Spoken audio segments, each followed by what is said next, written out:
Абылайхан Дүйсенбекұлы Таскент шағын ауданының тұрғыны. Ол ұлын балабақшаға тапсырмақ болғанда қалалық тіркеуде тұрған құжатын талап еткен. Үйіне жақын жерде орналасқан әкімшіліктің бөлімі ашылған ести сала, қажетті құжаттарын осында өткізіпті. 2 аптадан кейін мамандар құжаттарының дайын болғанын хабарлаған. Қалаға қосылғалы бері өз тұрғын үйлеріміздің құжаттарын рәсімдеу бойынша түрлі жерлерге барып сандалуда едік. Мынау Қаратау ауданының әкімшілігінің беріп жатқан жәрдемінің арқасында мына Тассай елді мекенінде осы әкімшілік бөлімшесі ашылып, сол арқылы өзіміздің құжаттарымызды уақытылы дер кезінде рәсімдеп алып жатырмыз.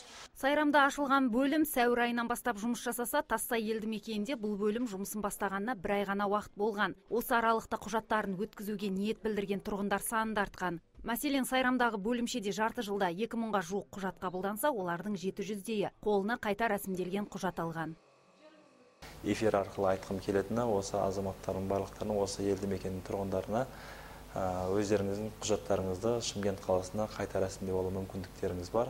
Өздеріңіздің елді мекендеріңізде орналасқан жаңа мекен-жай бойынша өз құжаттарыңызды қайта рәсімдеуге шақырамыз. Қаратау ауданы тұрғындары бұдан былай мұндай жұмыстарды өз үйлеріне жақын орналасқан әкімшілік бөлімшелеріне тапсыруларына болады, дейді мамандар. Онда арнайы мамандандырылған қызметкерлер таңғы 9-дан кешкі 19-ға дейін жұмыс күндері қабылдайды. Ал жалпы сауалдар бойынша 42-10-12 телефондары арнайы жұмыс жасайды.